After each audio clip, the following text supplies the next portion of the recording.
Hey guys, welcome back to the channel. My name's Royce, and today we're going to be talking about Andrew Callaghan. I'm gonna keep it 50-50 straight. So Andrew Callaghan is the topic of today's video, and I'm going to be briefly explaining why I think him and his news agency, Channel 5 News, are and can be the future of journalism. Now, obviously, a biased outlook on him.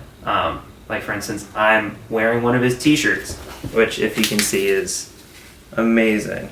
But first off, kicking off with this is, who is Andrew Callaghan? Andrew Callaghan is essentially a guy who, from what I've read, and I've watched some podcasts with him, where he's been on some podcasts, and he's talked a little bit about his early days, is he apparently was a kid who was always very fascinated in communicating with other people. That was always something he really loved and enjoyed doing. He would actually travel around and hitchhike across the country by himself, even when he was young, like in high school, college age, just talking to people, and recording people, like interviews that he was having with people, because that was just something he was very passionate about.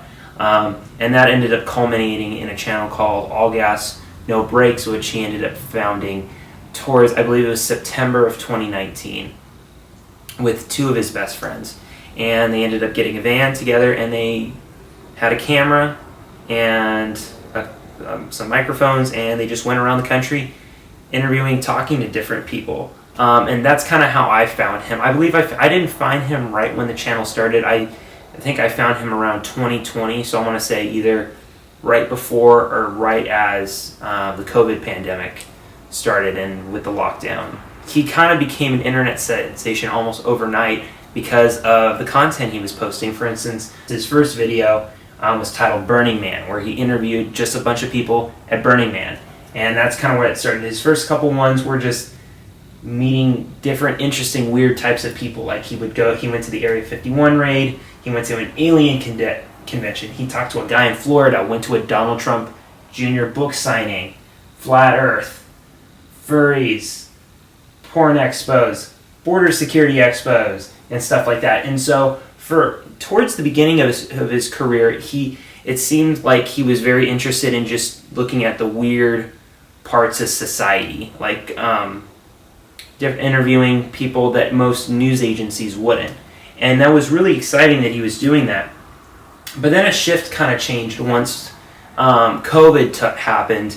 He ended up uploading a video where he went to a lockdown protest. And I think that's where it kind of changed, and it felt almost like, okay, Andrew's not just this guy who's doing this for laughs. Like don't get me wrong, like his videos are super entertaining, and I think that's why there's a lot of appeal towards what he makes. But I think what also makes him stand out among his peers is his ability to be able to not only communicate in an entertaining way, but in a way that feels grounded, and it feels like he's talking to just the everyday person, especially during the COVID lockdown with people who were against what was going on at the time. And I thought that was really interesting, as he kind of felt like he had a very unbiased view. He didn't really edit his clips in a way to kind of portray the subjects of his interviews in a terrible light. He portrayed them as they were. He didn't cut them off. He didn't ask them questions to kind of reconfigure the conversation. He just simply asked them very thought out questions, and then he would just interview them. And he would let them say whatever they want. And sometimes they would say very interesting stuff. Other times they would say flat out insane, crazy ideas. But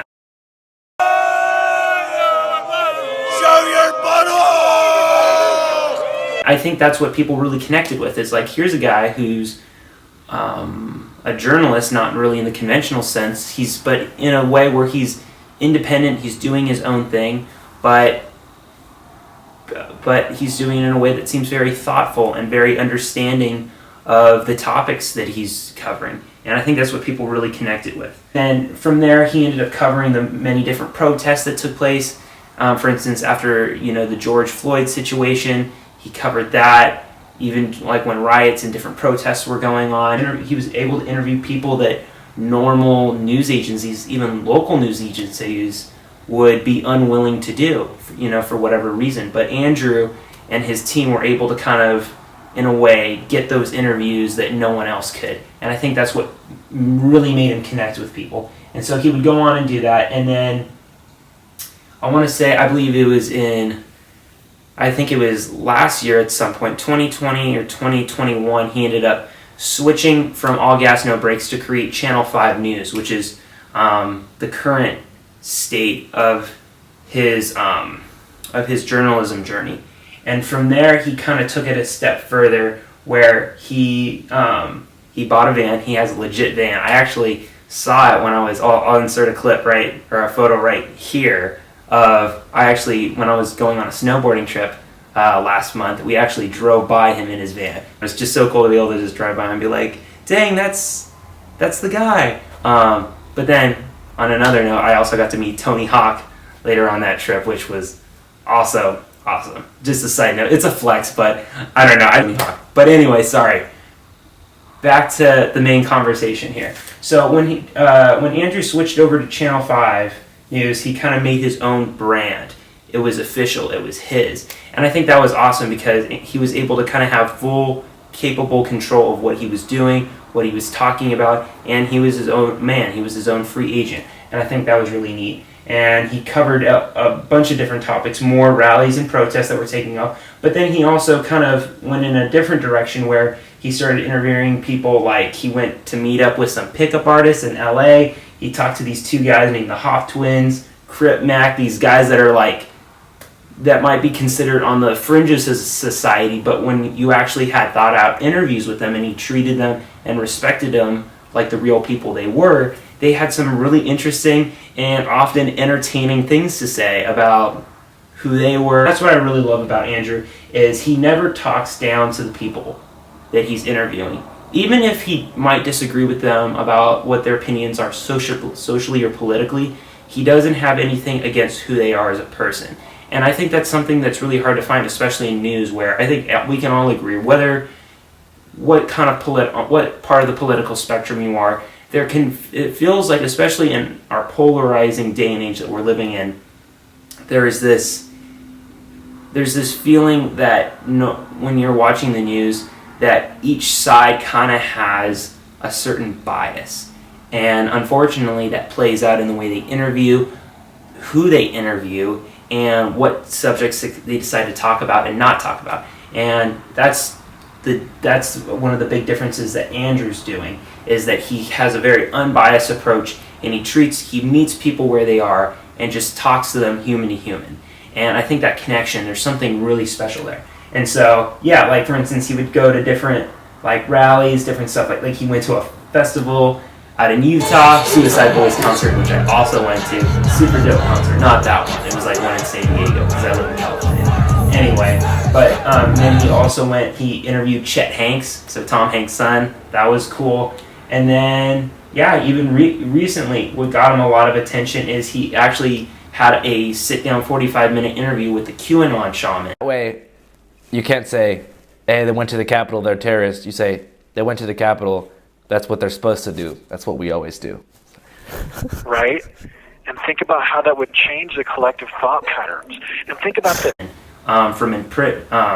from the prison where he's in, they did like a phone call, and that was a super interesting interview. I don't think I was looking up randomly right after that interview got published if anyone else has had an interview with the guy, and they haven't. And it was interesting seeing the perspective from his side, and that was a really cool. I think that was the longest interview Andrew's posted, where it was just a sit down interview style like that, and it was 100% better than any other thing I've seen really on what happened on January 6th. So I thought that was super cool, and it was very well thought out, very formulated, and it really showed the potential of what Andrew could do. And then immediately afterward, a couple weeks later, he did a video where he went to ComplexCon and he interviewed people about NFTs and crypto and stuff like that. Hat is fresh, New York. A visor, LA. Shirt, bargain bin. These are 10 years old from South Florida, and these are from LA. Your whole shit's dripped out. Thanks, bro. And it was humorous and it was funny, and I think it just kind of highlights, if the time and place calls for being professional, he'll go there. And then if it's more silly and lighthearted, he'll go there too. And I think it's that balance that's what makes him so endearing. That's what I've really fallen in love for that he's done on the channel. And now he has about almost 2 million views, and each time he uploads, he's been getting a couple million views each one. And he's been supported by people on Patreon, which has really been a successful avenue for him to be able to continue doing what he's doing. This video is probably getting kind of long now, so I'm gonna like cut it down to summarize like what the future looks like. So in my opinion, whatever that is, I guess, like who cares what I think, but from the way I see it, I think Andrew is definitely, and what he's done with Channel 5 News is definitely going in the direction which I think a lot of news agencies, especially independent journalism, I think we saw this a little bit in the way Vice did it. I think Vice was kind of one of the groundbreakers for this kind of DIY, do-it-yourself interviewing, doing gnarly interviews in sometimes dangerous or sometimes chaotic situations, or stuff that wouldn't normally be covered on your nightly news report. And I think what's really fascinating about this is it's this switch. I think it's a change that's happening in our generation, especially like millennials onward, Gen Z. I think it's something that we're really starting to connect to. I'm a Gen Z myself, born in 2001, baby. So I think it's definitely a shift that's starting to occur where people are more interested in this style of news. They don't want just the they're not like my parents' generation or even my grandparents' generation where they want to sit down, watch the nightly news report with some guy dressed up in a suit. They want to see just some guy with his buddies and a camera just going for it and, you know, getting great interviews. And I think that's what people want, because they want to feel a realness. They want to feel like it's this facade. You know, they want to feel something that's real and grounded.